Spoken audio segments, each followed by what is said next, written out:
I think, therefore I am. Probably the most famous quote in philosophy. If not number one, it is certainly on the short list. But why? Well, if this is a popularity contest, it would make sense that this phrase would be popular among philosophers. I mean, it has the benefit of being about thinking, which is something that philosophers like to do. It also is a short and catchy phrase, so that helps. And it spurs us to think about thinking about ourselves, thinking about thinking. Whoa, trippy, deep, meta, self referential, seemingly paradoxical, profound. Yes, it has an air of profundity, and a lot of people prefer their philosophy that way. Philosophy that's not so much about cold logic and syllogisms, but philosophy that is a vehicle for otherworldly sensations and a canvas for self expression. Philosophy that invokes a feeling, a state of mind. Like imagine the sound of one hand clapping. But is that what the phrase is all about? And is it any good objectively? I think most people don't consider the phrase to be any good. I'm always seeing people dunking on it and the philosopher who coined it, Rene Descartes. But most people are wrong. It is a very good phrase. More than a phrase, it's a logical argument, a most foundational logical argument. Let's explore some analogous phrases. I sing, therefore I am. I fish, therefore I am. I eat chocolate, therefore I am. Or I CrossFit, therefore I am. These are interesting phrases, and they may resonate with some of you. But what these really mean, if they mean anything at all, is that I really like singing or fishing or chocolate or CrossFit. As a proof of existence, they are no more useful than I pay my taxes, therefore I am. But maybe we can come up with some phrases with features that are more core to existence, like thinking is. And this might allow us to dethrone the original. We could imagine a computer saying, I compute, therefore I am. That's pretty comparable, right? Humans think and computers compute. But obviously, that doesn't prove that computers really exist, or at least not that they're sentient like we are. It would be no better than a stone saying, I roll, therefore I am. Foolishness. Not looking good for Descartes. For humans, we could come up with some others. I breathe, therefore I am. My heart beats, therefore I am. My parents had a child, therefore I am. The universe, therefore I am. And this is exactly what most detractors do. They come up with a phrase like one of these, say to themselves, that's pretty much what I think, therefore I am is saying. Then they conclude, it's really no big deal then, and give themselves a pat on the back for being very clever. But all these phrases are cheap imitations, mockeries of the original. This is why. I think, therefore I am was developed as a result of reflections on radical skepticism. Let me ask you a question. What do you know? A lot of us know or think we know a lot of things. Ordinary things like who we are, where we are right now, and who the president is. Societal norms like which side of the street to drive on, when to leave a tip, and what is the number for 911. Some people even know fancy things like characteristics of Baroque art, approach avoidance conflict, or the Mandelbrot set.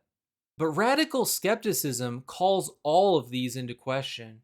Here's an example. Imagine a friend calls you and tells you that they're coming over in 20 minutes. They're not known for their timeliness, so it doesn't surprise you when they're late. But after 40 minutes rolls around, you hear the doorbell ring and you hop up to the door eagerly with the knowledge that your friend has arrived. But isn't it possible that it is someone else at the door? That your friend's car broke down, or that they are otherwise delayed? And that the local school has a fundraiser so that some kids you don't know and weren't expecting are on your doorstep. Of course it is.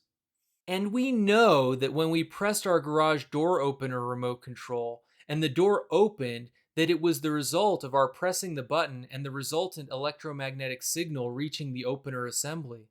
But isn't it also possible, however unlikely, that this was entirely coincidental? Perhaps our remote control batteries ran out of power and our pressing the button did nothing. And at the exact same time, the opener received a signal from somewhere else. Maybe a quirk of the universe. Or maybe our roommate simply opened the door from the inside on their way out. To have both of these happening at the same time, unlikely, but not impossible. Radical skepticism considers these kind of possibilities and what they imply about how much we really know. These are everyday examples, but the concepts can be extrapolated to more fundamental questions of our existence. When Rene Descartes and other philosophers were considering this in the 17th century, this was framed around the idea of demons. If a demon wanted to trick me, what might it be capable of doing? If I overheard someone talking about Jesus or the Bible, a demon might be able to make me perceive it in a bad way, either by changing the perception in my brain, changing the way I hear the tone of their speaking, or maybe even changing some words. Could a powerful demon alter my vision so that I misperceive something that happens, or make me see something that didn't happen at all? If they could do that, could they do more? Could they replace all my sight, taste, and touch perceptions? Maybe I began to exist 5 minutes ago and they implanted my brain with false memories. Once we start considering demons as a possibility, we quickly realize that the potential for deception expands far beyond a level of ordinary considerations. Even fundamental truths like the laws of physics come into question. Maybe the real world has different laws of physics and logic, and everything I see around me is fake. I might be sure that I'm jogging around the neighborhood, but is it possible that this is all a demon fueled illusion? Some will say these examples are unreasonable, even ridiculous. And I think Descartes would agree. But this is not about what is reasonable, or what we should believe, or how we should live. The question is it possible? It is an exercise in certainty, a thought experiment. At the end of the day, what can we really be sure of? And the basic concept is not restricted to Christian people pondering demons. The same possibility is explored by one of the greatest movies of all time, The Matrix.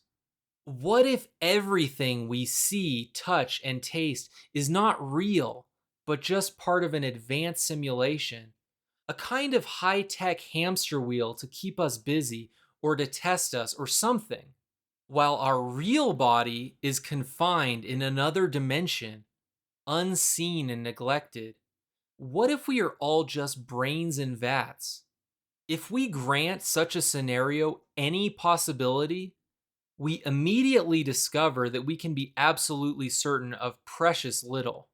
Yes, we would still have all the information we receive from our senses to tell us about the world around us, but all of that could be unreliable. False information about a false world. But even after all of that, in that grim, dark wasteland where nothing can be trusted, there is one thing I could still be certain of, one precious shred of certainty: that I exist. The one thing they can never take from me. I may be mistaken about where I am, the people I think I know, the planets of the solar system, the color of the sky, even my own name. But I know that I exist because I think. My thoughts themselves may be crazed and irredeemably muddled, but I cannot be mistaken that I think them. And I may be mistaken about what I am, but I cannot be mistaken that I am, because I am the thing that thinks, whatever else I am. This is what it means to say, I think, therefore I am. A genuinely profound realization that repels all attacks. This is not the pinnacle of philosophy, it is the foundation, a firm foundation on which all our other observations, experiences, inferences, and suppositions can be built. Most of our endeavors amount to building castles in the clouds. I think, therefore I am, is a conclusion on which our castles can be grounded. The conclusion is simple. Some might even call it trivial.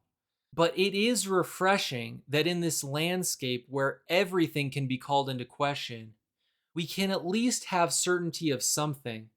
And it is something pretty important. The public continues to misunderstand and put down the phrase, I think, therefore I am.